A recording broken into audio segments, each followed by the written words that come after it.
ಕೀರ್ತನೆಗಳು 142ನೇ ಅಧ್ಯಾಯ 2ನೇ ವಚನ.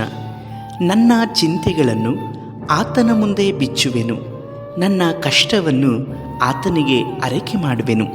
ಕರ್ತನಲ್ಲಿರುವ ಪ್ರೀತಿಯ ದೇವಜನರೇ, ದೇವರಾಗಿರುವಂಥ ಯೇಸು ಕರ್ತನ ನಾಮದಲ್ಲಿ ಈ ಮುಂಜಾನೆ ವೇಳೆಯಲ್ಲಿ ನಿಮ್ಮನ್ನು ಹೊಂದಿಸ್ತೇನೆ. ನಿಮಗೋಸ್ಕರವಾಗಿ ಚಿಂತಿಸುವ ಆತನೇ ಯೇಸು ಕರ್ತನಿದ್ದಾನೆ. ಈಗ ನೀವಿರುವಂಥ ಪರಿಸ್ಥಿತಿಗಳಲ್ಲಿ ನಿಮ್ಮನ್ನು ವಿಚಾರಿಸುವಂಥವರು, ಪರಾಂಬರಿಸುವಂಥವರು, ನಿಮ್ಮನ್ನು ಸಂತೈಸುವರು ಯಾರಿಲ್ಲ ಎಂಬುದಾಗಿ ಹೇಳಿ ಮನುಷ್ಯರನ್ನು ಎದುರು ನೋಡಿ ಅವರ ಸಂತೈಸುವಿಕೆಯೇ ಎದುರು ನೋಡುತ್ತಾ ಇರಬಹುದು. ಆದರೆ ಕರ್ತನು ಈ ತಿಂಗಳಲ್ಲಿ ನಿಮಗೆ ಈಗಾಗಲೇ ವಾಗ್ದಾನ ಮಾಡಿದ್ದಾರೆ, ನಿಮ್ಮ ದುಃಖ ಹೋಗಿ ಆನಂದವು ಬರುವುದು ಎಂಬುದಾಗಿ ಹೇಳಿ. ಆದರೆ ನನ್ನ ಜೀವಿತದಲ್ಲಿ ಇನ್ನೂ ಸಹ ಆನಂದವು ಬರಲೇ ಇಲ್ಲವಲ್ಲ, ಈ ದುಃಖ, ಈ ಉಪಶಮನ ನನ್ನಿಂದ ಬಿಡುಗಡೆ ಆಗ್ತಾನೇ ಇಲ್ವಲ್ಲ ಎಂಬುದಾಗಿ ಹೇಳಿ ಆಲೋಚಿಸ್ತಾ ಇದ್ದೀರಾ? ಕರ್ತನ ಸಮ್ಮುಖದಲ್ಲಿ ನೀವು ಕಾದುಕೊಂಡರೆ ತಾನೇ ನಿಮಗೆ ಬಿಡುಗಡೆ. ಯೇಸು ಕರ್ತನ ಸಮ್ಮುಖದಲ್ಲಿ ಹೋಗಲ್ಪಟ್ಟಂತೆ ಯಾವ ಮನುಷ್ಯರು ಸಹ ನಿರಾಶರಾಗಿ ಹಿಂದಿರುಗಲೇ ಇಲ್ಲ. ಈ ಲೋಕದಲ್ಲಿ ಆತನ ಮೇಲೆ ನಿಶ್ಚಯವಾದಂಥ ವಿಶ್ವಾಸವನ್ನು ಇಟ್ಟು ಆ ವಿಶ್ವಾಸದಿಂದಾಗಿ ಅವರು ಕೆಟ್ಟು ಹೋದಂಥವರು ಒಬ್ಬರೂ ಸಹ ಸಿಗಲಿಕ್ಕೆ ಸಾಧ್ಯವಿಲ್ಲ.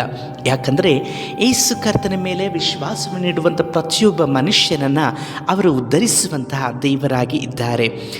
ಓದಿಕೊಂಡಂಥ ದೇವರ ವಚನದಲ್ಲಿ ನೋಡುವುದಾದರೆ, ನನ್ನ ಕಷ್ಟವನ್ನು ದೇವರಿಗೆ ಅರಿಕೆ ಮಾಡುತ್ತೇನೆ ಎಂಬುದಾಗಿ ಹೇಳುತ್ತಾ ಇದ್ದಾನೆ.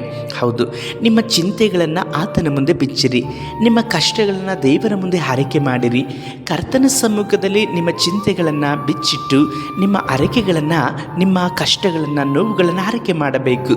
ನಿಮ್ಮ ಹೃದಯವನ್ನು ಕರ್ತನ ಸಮ್ಮುಖದಲ್ಲಿ ಬಿಚ್ಚಿರಿ. ನಿಮ್ಮ ಹೃದಯದಲ್ಲಿರುವಂಥ ವೇದನೆಗಳಿಗೆ ಆತನು ಪರಿಹಾರಕನಾಗಿ ಇದ್ದಾನೆ. ನಿಜವಾಗಿ ದೇವರು ನಿಮ್ಮಲ್ಲಿರುವಂಥ ಎಲ್ಲ ಬಾಧೆಗಳನ್ನು ಗುಣಪಡಿಸುವನು. ನಿಮಗೆ ಸೌಖ್ಯವನ್ನು, ಸಮಾಧಾನವನ್ನು, ನಿಮಗಿರುವಂಥ ಈ ಕಷ್ಟ, ಹೋರಾಟ, ಪರಿಸ್ಥಿತಿಗಳೆಲ್ಲವನ್ನು ದೇವರು ಮಾರ್ಪಡಿಸಲಿಕ್ಕೆ ಶಕ್ತನು. ಆದರೆ ನೀವು ಬಾಯ್ದೆರೆದು ದೇವರಿಗೆ ಆರೈಕೆ ಮಾಡಬೇಕು. ನೀವು ಬಾಯ್ದೆರೆದು ದೇವರಿಗೆ ನಿಮ್ಮ ನೋವು, ಕಷ್ಟ, ಚಿಂತೆ, ದುಃಖ, ಸಾಲ, ಇಕ್ಕಟ್ಟು ಇವೆಲ್ಲವುಗಳನ್ನು ಆರೈಕೆ ಮಾಡುವಾಗ ಕರ್ತನು ನಿಶ್ಚಯವಾಗಿ ನಿಮಗೆ ತಕ್ಕ ಸಮಯದಲ್ಲಿ ಬಿಡುಗಡೆಯನ್ನು ಕೊಡುವವರಾಗಿದ್ದಾರೆ.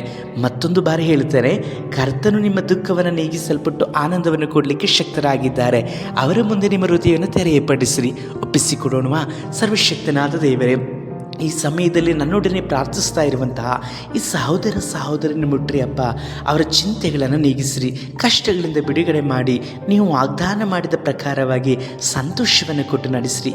ನಮ್ಮ ರಕ್ಷಕನಾದ ಯೇಸು ಕರ್ತನ ನಾಮದಲ್ಲಿ ತಂದೆಯೇ, ಆಮೇನ್.